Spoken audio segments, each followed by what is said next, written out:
지금 우리 집에 도어락이 설치되어 있다면 무조건 확인하세요. 최근에 이 범죄가 다시 유행하고 있다고 합니다. 요새는 열쇠를 찾아보기 힘들 정도로 대부분 다 도어락을 설치하셨을 텐데요. 하지만 도어락이 만약 이렇게 되어 있다면 지금 당장 비밀번호를 바꾸셔야 됩니다. 내가 모르는 사이에 우리 집 현관문이 그냥 열릴 수도 있고요. 지금도 누군가가 도어락 비밀번호를 노릴 수 있기 때문에 영상을 보고 꼭 점검해 보셨으면 좋겠습니다. 첫 번째는 바로 이건데요. 지금 보시는 물건 뭔지 다들 아실 거예요. 바로 화재 경보기죠. 하지만 최근에 이 화재 경보기를 이용한 범죄 사건이 크게 터졌습니다. 먼저 지금 보시는 이 둘의 차이점을 발견하셨나요? 둘 다 동일한 경보기라고 생각할 수 있겠지만 사실 오른쪽에 있는 화재 경보기는 가짜입니다. 정확히 말하면 화재 경보기 탈을 쓴 몰래카메라라고 하는데요. 문제는 최근에 이런 카메라를 이용해서 도어락 비밀번호를 훔쳐 현관문을 열어버리는 범죄가 늘고 있다고 합니다. 특히 혼자 사는 여성이나 또는 어르신들을 타겟으로 노린다고 하는데요. 심지어 여기다가도 설치한다고 합니다. 우리 현관문 앞에 사람이 지나가면 불이 켜지는 보안등 센서 있잖아요. 이 안에 구멍을 내서 초소형 카메라를 설치하고 도어락 비밀번호를 훔치는 경우도 많다고 합니다. 실제 이 방식을 사용해서 어느 한 여성의 집에 몰래 침입한 실제 사건도 있었고요. 이번 같은 경우도 비슷한 방식으로 3억 원을 훔쳐 달아났다고 합니다. 근데 더 충격적인 건 타겟을 정하는 방법이 충격이라고 해요. 혹시 여러분들 중에 분명 우리 집 주소는 맞는데 전혀 모르는 이름이 적혀있는 낯선 택배를 한 번이라도 받아보신 적 있으신가요? 아마 90%는 돌려주기 위해서 다시 전화를 걸 텐데 이걸로 타겟을 정한다고 합니다. 바로 이렇게요. 저희 집으로 택배 하나가 왔는데요. 이거 택배 잘못 온 것 같은데요. 아, 그래요? 거기가 어딘데요? 롯데아파트 1203호요. 아, 혹시 성함이 어떻게 되세요? 제 이름을 말해야 되나요? 아, 아니에요. 제 남편이랑 혹시 같은 이름인가 싶어서 여쭤봤는데 그냥 두시면 제가 찾으러 갈게요. 이런 식으로 픽신범들이 택배 5배송을 이용해 자신에게 연락이 오면 이름, 전화번호, 성별, 주소 등 개인정보를 빼간다고 합니다. 그래서 만약 현관문 앞에 또는 소화전 부근에 평소 못 보던 화재 경보기가 있다거나 또는 시키지도 않는 택배가 자주 온다면 즉시 관리사무소에 연락하거나 경찰에 신고하라고 당부하고 있으니까 꼭 기억해 주세요. 둘째는 다른 건 몰라도 이건 하나 해두는 게 정말 좋습니다. 바로 카드 등록인데요. 도어락을 사용하다 보면 비밀번호를 누르고 남는 지문 때문에 조금은 불안하다고 생각한 적이 있을 거예요. 실제로 주거침입 범죄 중 상당수가 도어락에 남은 지문 흔적을 이용해서 범죄를 저지른다고 하는데요. 그래서 많은 분들이 비밀번호를 누르고 나서 손바닥 또는 옷소매로 흔적을 대충 지우거나 또는 그냥 방치하는 분들 생각보다 많습니다. 이때 평소 자주 사용하는 체크카드나 신용카드 또는 휴대폰을 한 번만 등록해두면 화재 경보기 몰래카메라 이런 범죄는 쉽게 막을 수 있어요.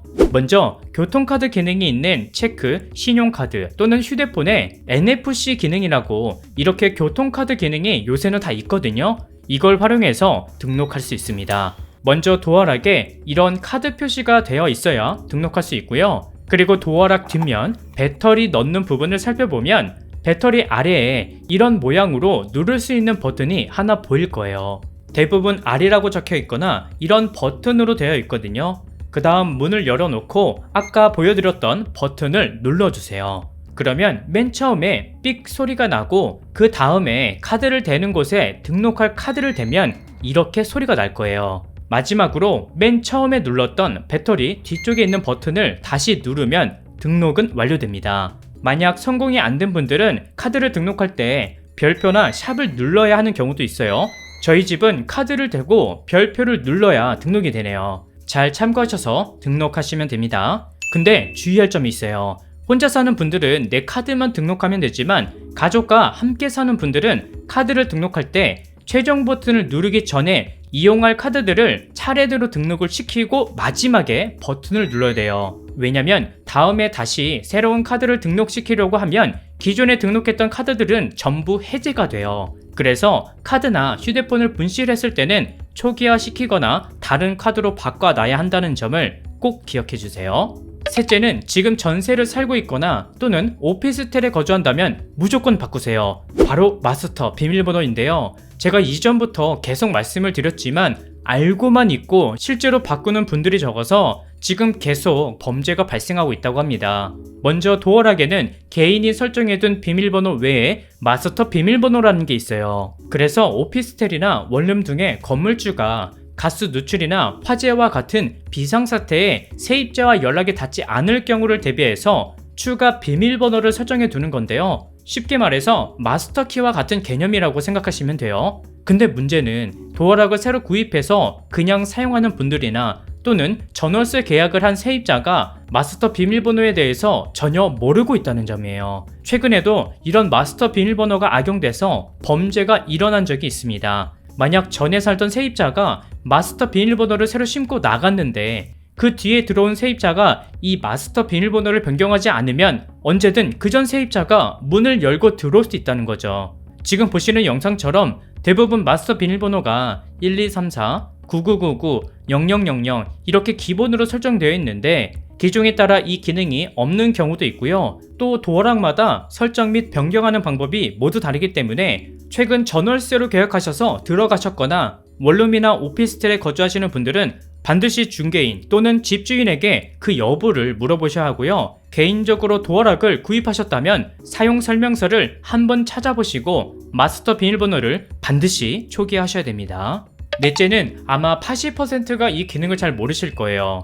우리가 도어락을 사용할 때 이렇게 삑삑삑 소리가 나서 오피스텔 같은 곳에 혼자 사는 분들은 내가 누르는 비밀번호가 몇 자리인지 신경이 쓰이는 상황도 분명 있을 텐데요. 최근에도 이 소리를 듣고 비밀번호가 몇 자리인지 알아내서 침입한 실제 상황도 있었다고 합니다. 이때 이것만 기억하세요. 먼저 도어락에 있는 샵 버튼을 먼저 누르고 비밀번호만 누르면 됩니다. 그럼 이렇게 순간 무음으로 돼서 번호를 누르는 소리와 문이 열리는 소리까지 무음 처리가 되는데요. 이게 도어락마다 조금씩 다르기 때문에 도어락 모델에 따라서 샵이 아니라 별표라든지 다른 버튼을 눌러야 되는 경우도 있더라고요. 그러니 먼저 따라해 보시고 안되면 도어락 설명서를 읽고 참고하셨으면 좋겠습니다. 다섯 번째는 잠금 장치인데요. 실제 이 기능을 사용하지 않은 분들이 많지만 알고 있으면 정말 도움이 되실 거예요. 먼저 모든 도어락에는 바로 이렇게 생긴 버튼이 있습니다. 보통 이 버튼이 그냥 문을 열고 잠그는 버튼이라고만 생각하실 텐데 사실 이 버튼을 3초에서 5초 꾹 누르고 있으면 이런 소리와 함께 도어락 자체에 락이 걸려버립니다. 이렇게 하면 밖에서 비밀번호를 입력해도 또 무슨 짓을 하던 절대 문을 열 수 없는데요. 사실 이건 저도 지금까지 몰랐었는데 이번에 알게 됐습니다. 마지막 여섯 번째는 도어락 허수 기능입니다. 도어락 허수 기능은 거의 모든 도어락에 다 들어있는 기능인데요. 하지만 우리 부모님들의 경우는 허수 기능이 있는데도 사용하지 않고 몇 달, 몇 년 동안 같은 번호만 입력하는 경우가 많아서 도어락을 자세히 보면 지문이 남거나 사용 흔적이 남는 경우가 많습니다. 먼저 허수 기능은 비밀번호를 입력하기 전이나 후에 임의로 숫자 아무거나 입력해서 타인이 우리 집 비밀번호를 추적하기 어렵게 하는 기능이에요. 근데 이렇게 하면 누가 몰래 뒤에서 보고 있더라도 진짜 비밀번호를 알기 어렵고 지문이 한쪽으로만 남지 않아서 이 허수 기능을 꼭 활용하시는 걸 추천합니다. 이렇게 도어락이 정말 편리하지만 편리한 만큼 보안에 취약하다는 사실을 꼭 기억해 주시고 오늘 영상을 참고하셔서 평소 자주 사용하는 카드를 도어락에 등록시키거나 마스터 비밀번호를 확인해 보는 등 한번 점검해 보셨으면 좋겠습니다. 오늘은 여기까지 준비했고요. 저는 다음 영상에서 다시 인사드릴게요. 시청해 주셔서 감사합니다.